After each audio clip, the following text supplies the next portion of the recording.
আমরা ঠিক সকাল 9টা থেকেই কেন্দ্রগুলোতে পরিদর্শন শুরু করি। কেন্দ্রগুলো অত্যন্ত শান্তিপূর্ণভাবেই নির্বাচন শুরু হয়েছে এবং সকাল থেকে উৎসব মুখর পরিবেশে নির্বাচন হচ্ছে। আপনারা যদিও জানেন সকালে ঠান্ডা থাকার কারণে উপস্থিতির সংখ্যা সকালের দিকে কম ছিল। বেলা বাড়ার সাথে সাথেই উপস্থিতির সংখ্যা অনেক বেড়েছে। এখন প্রত্যেকটা কেন্দ্রে লম্বা লাইন আমি দেখেছি। কিন্তু একটি বিষয় আপনাদেরকে অবহিত করা প্রয়োজন। আমি সকল নির্বাচনের সাথে সংশ্লিষ্ট যারা কেন্দ্রে রয়েছেন, প্রিজাইডিং অফিসার, রিটার্নিং অফিসার, সহকারী রিটার্নিং অফিসার এবং যারা কেন্দ্রে বিভিন্ন বিভিন্ন প্রার্থীর এজেন্ট হিসেবে যারা রয়েছেন তাদের সাথেও কথা বলেছি। সবাই এই নির্বাচনের ব্যাপারে পজিটিভ মত দিয়েছেন, ভালো শান্তিপূর্ণভাবে নির্বাচন হচ্ছে। কিন্তু দুর্ভাগ্যবশত হলো সত্য, একটি কেন্দ্রে আমি প্রথম লক্ষ্য করি যে একজন এজেন্টের হাতে একটা বড় বই। সেই বড় বইয়ের মধ্যে যখন দেখি সে বই উল্টাচ্ছে আর বইয়ের উল্টা পাশে এই ধরনের পেজটা রয়েছে, এজেন্টের কাছে এটি দেখেছি। এবং এটি দেখার পরপরই যখন আমি রিটার্নিং কর্মকর্তার সাথে কথা বললাম, অন্যান্যদের সাথে কথা বললাম, তারা বলছেন এরা এগুলো নিয়ে এসছে এবং আমরা সেটা জব্দ করেছি।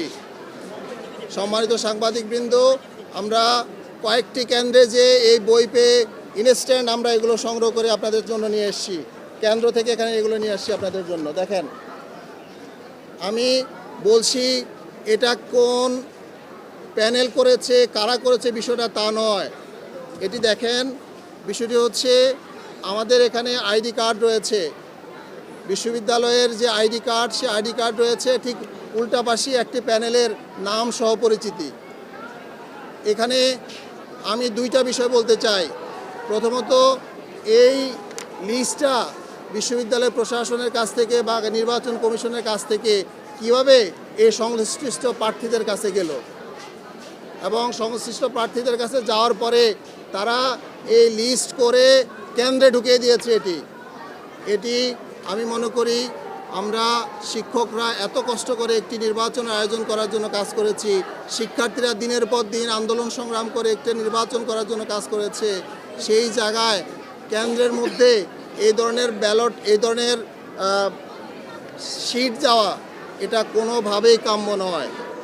আমরা সাথে সাথেই এর প্রতিবাদে নির্বাচন কমিশনের প্রধানের সাথে দেখা করেছি, তাদেরকে বলেছি ইমিডিয়েট অ্যাকশন গ্রহণ করেন এবং সকল কেন্দ্র থেকে এগুলো সংগ্রহ করে আপনারা নিয়ে আসার ব্যবস্থা করেন এবং যারা এর সাথে জড়িত, যারা এই লিস্ট সরবরাহ করেছে তাদের ব্যাপারেও অ্যাকশন গ্রহণ করতে হবে। সম্মানিত সাংবাদিকবৃন্দ, আমরা চাই একটি শান্তিপূর্ণ নির্বাচন অনুষ্ঠিত হোক। বিশ্ববিদ্যালয় শিক্ষার্থীদের দীর্ঘ প্রতীক্ষিত সেই নির্বাচন আজকে অনুষ্ঠিত হচ্ছে। আমরা এই নির্বাচনকে শান্তিপূর্ণভাবে সকলের অংশগ্রহণের মধ্যে দিয়ে নিশ্চিত করার জন্য আমরা বলছি। আমরা সর্বশেষ একটা কথা বলবো, নির্বাচন আরও কয়েক ঘন্টা চলবে। বিশ্ববিদ্যালয়ের শিক্ষার্থীরা যাতে কোনো ধরনের প্রভাবে প্রভাবিত না হয়ে তাদের ন্যায্য অধিকার, ন্যায্য ভোট তারা দিতে পারে, আপনাদের সাংবাদিকবৃন্দের কাছে আমরা সেই প্রত্যাশা করি। একই সাথে বিশ্ববিদ্যালয় প্রশাসন এবং নির্বাচন কমিশনের কাছেও প্রত্যাশা করব কারোর জন্য যাতে আলাদা ফ্যাসিলিটি দেওয়া না হয়।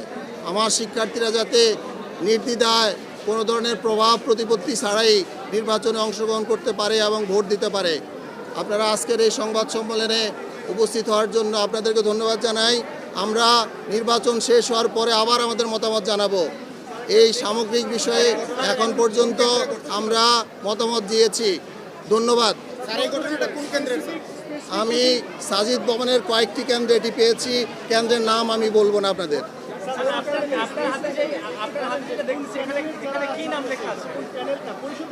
না, আমি কোন প্যানেলের নাম লেখা আছে আমি দেখিয়ে দিয়েছি। আমি কোনো প্যানেল নাম বলতে রাজি না।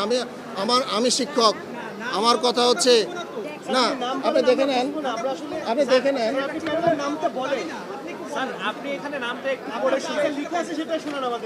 এখানে যে নামটি আছে ঐক্যবদ্ধ নির্ভীক জবিয়ান, এই প্যানেলের এখানে পেছনে ছবি দেওয়া আছে।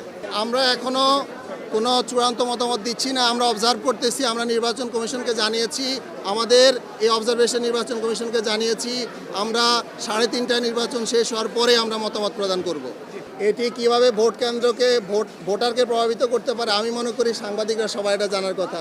ভোট কেন্দ্রে একজন প্রার্থীর এরকম প্যানেল সহ বসে থাকা এবং সেটা নিয়ে কাজ করা দেখানো, এটা কিভাবে প্রভাবিত করবে আমার এখানে উত্তর দেওয়ার কিছু নাই।